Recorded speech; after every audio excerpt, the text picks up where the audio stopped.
Hello friends, I'm Dr. Ankita and welcome back to my channel Ankita's Neat Biology.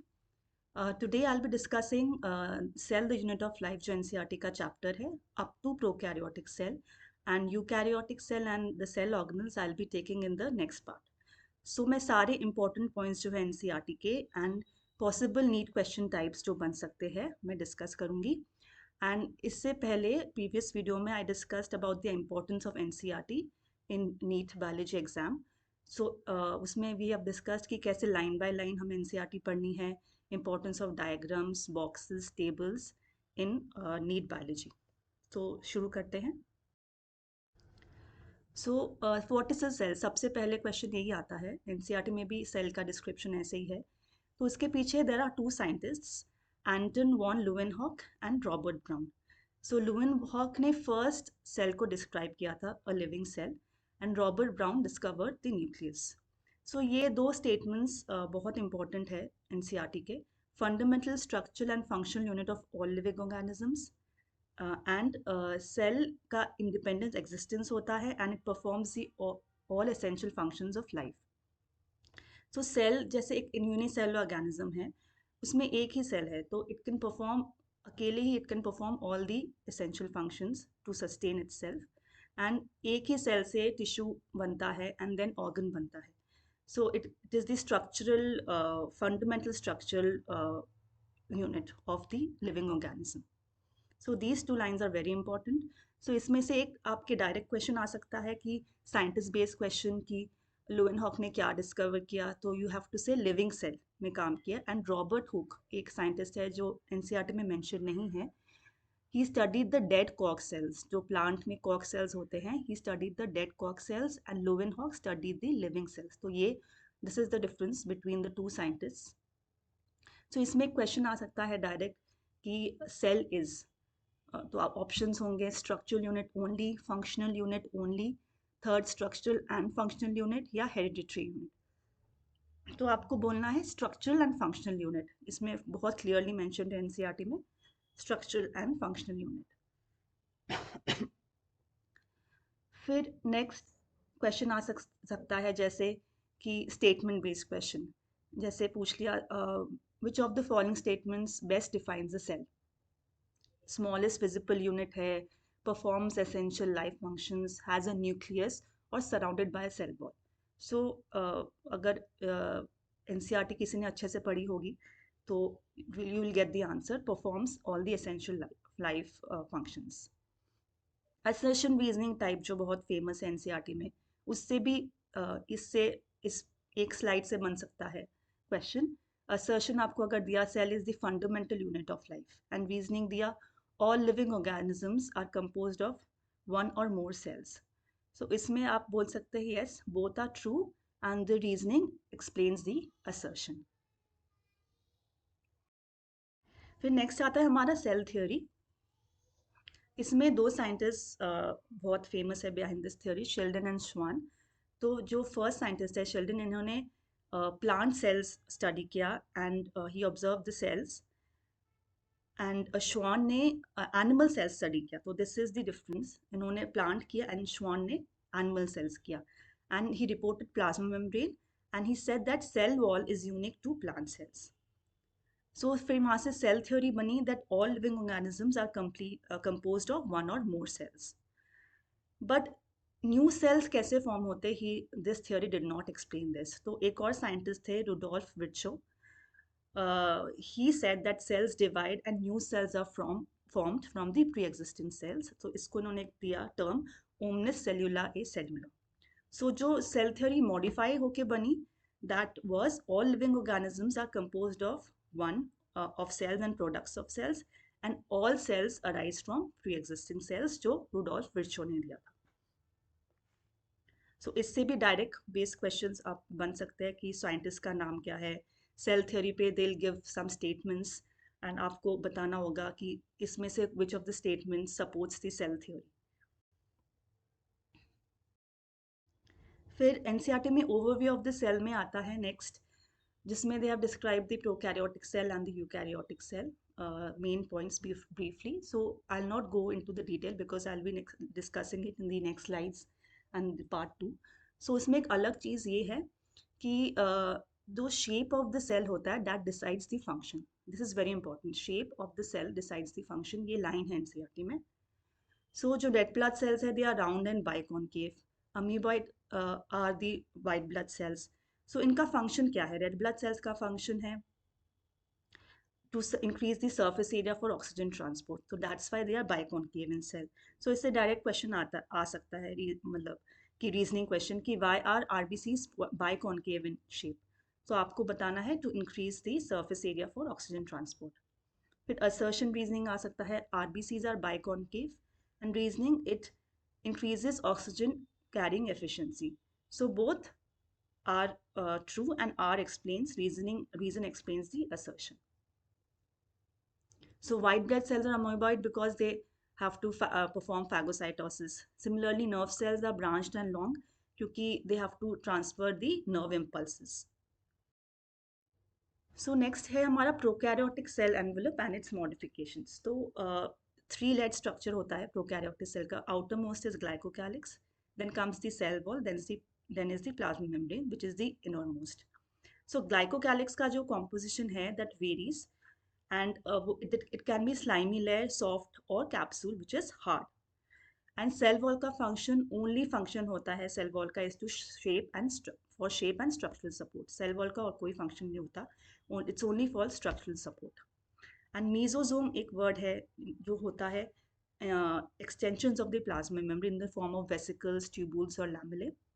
तो इसका क्या function है? Cell wall formation, DNA replication, इसके multiple functions होते हैं. So इससे भी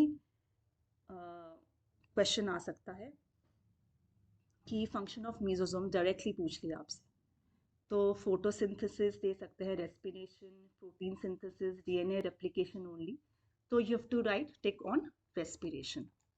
ऐसे सिमिलर क्वेश्चंस आ सकते हैं कि ग्लाइकोकैलिक्स को लेके कॉम्पोजिशन पूछ लिया, या थिकनेस का क्या, स्लाइमी लेयर या कैप्सूल, इसका मीनिंग, एंड सेल वॉल का क्या पर्टिकुलर फंक्शन होता है, तो ये क्वेश्चंस आ सकते हैं. सो द प्रोकैरियोटिक सेल्स में क्या क्या आते हैं, इंक्लूड होते हैं bacteria, blue green algae and mycoplasma. And PPLO का पुराना नाम था, बस पीपीएलओ पुराना नाम था माइकोप्लाज्मा का. तो ये सारे मेंशन्ड हैं एनसीईआरटी में, एंड ये वो 4 बेसिक शेप्स हैं बैक्टीरिया के. सो ये जो आप ब्लू कलर में ब्लू सर्कल में देख रहे हैं, ये कुछ नाम है ब्लू ग्रीन एल्गे के. सो ऐसे बहुत बार क्वेश्चंस आए हैं नीट में कि which of these organisms is a eukaryote और which of these organisms is a prokaryote. तो इसमें से ये नाम मिलेंगे आपको, तो अगर ये नाम आप एक बार रीड कर ले, याद कर ले, तो ये बहुत ईजी पड़ जाता है, डायरेक्ट क्वेश्चन आता है. सो प्रोकैरियोटिक सेल्स में आउटरमोस्ट सेल वॉल है, inner cell membrane. Exception is mycoplasma, जिसमें it has only cell membrane, उसमें कोई सेल वॉल नहीं होता है. साइटोप्लाज्म होता है, कोई डिफाइंड न्यूक्लियस नहीं होगा, जेनेटिक मटेरियल नेकेड है, उसको बोलते हैं हम न्यूक्लियोइड, क्योंकि उनका जो जेनेटिक मटेरियल है कंडेंस्ड फॉर्म में, डेंस फॉर्म में होता है एक जगह सेल के अंदर. It's not enveloped by any nuclear membrane, इसलिए हम उसको जेनेटिक मटेरियल को नेकेड कहते हैं. प्लाज्मिड का प्रेजेंस होता है, which are also called as extra chromosomal plasmids होते हैं जो क्रोमोसोम के बाहर है, तो इसको इसलिए हम एक्स्ट्रा क्रोमोसोमल बोलते हैं.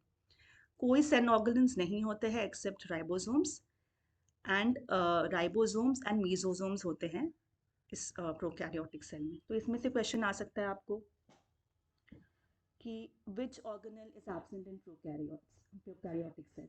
तो ribosome, mitochondria, cell membrane, cytoplasm. So इसका आंसर होगा माइटोकॉन्ड्रिया. फिर आ सकता है DNA in prokaryotes is associate with histone enclosed in nuclear membrane, naked DNA और double membrane bound. So naked DNA is the answer, क्योंकि कोई enclosed होता ही नहीं है, कोई न्यूक्लियर मेम्ब्रेन नहीं होता है. फिर क्वेश्चन आ सकता है the genetic material in prokaryotic cell is located in nucleus, nucleolus, nucleoid और साइटोप्लाज्म. तो इसका आंसर न्यूक्लियोइड होगा, क्योंकि हम बोलते ही हैं इसको बिकॉज इट इज़ एक डेंस एरिया होता है साइटोप्लाज्म में which is not enveloped by a nuclear membrane. Next होता है जो बैक्टीरिया होते हैं, दे कैन बी मोटाइल और नॉन मोटाइल. सो मोटिलिटी के लिए they have flagella which is a extension from their cell wall. तो उसके तीन पार्ट्स होते हैं, filament hook and basal body. So basal body जैसे नाम से भी यहाँ पता चल रहा है बेस पे है, तो ये एकदम इनर मोस्ट स्ट्रक्चर होता है, फिर हुक आता है, फिर फिलामेंट, जैसे कि you can see in the diagram. And number and arrangement of flagella differs from bacteria to bacteria.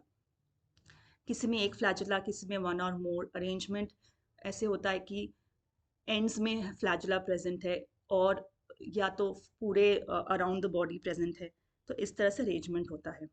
And pili and fimbriae have no role in motility. ये बहुत इंपॉर्टेंट है. They have no role in motility but only in attachment. सिर्फ attachment के लिए, जो surface पे attach करने के लिए पिलाई एंड फिम्ब्रे होता है, यही इनका मेन फंक्शन होता है. तो फिर ये क्वेश्चन आ सकता है कि structure responsible for attachment in bacteria, जहाँ पे आपने वर्ड देख लिया अटैचमेंट.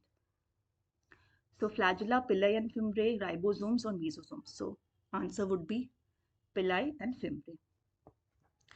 So Gram करके एक साइंटिस्ट थे. He discovered gram staining to differentiate between gram negative and gram positive bacteria. तो हम उसे क्यों बोलते हैं gram negative या gram positive?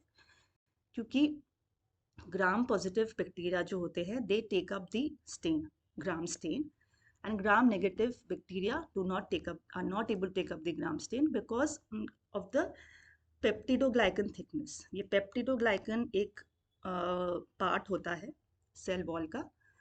सो उसके थिकनेस के वजह से हम डिफ्रेंशिएट करते हैं Gram positive and Gram negative bacteria.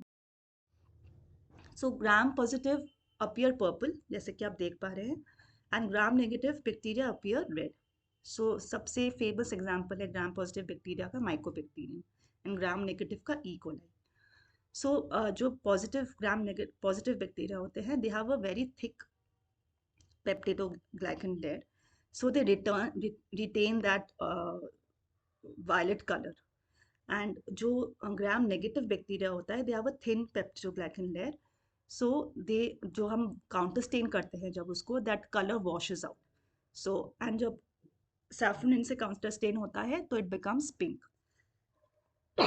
तो they take up the pink color.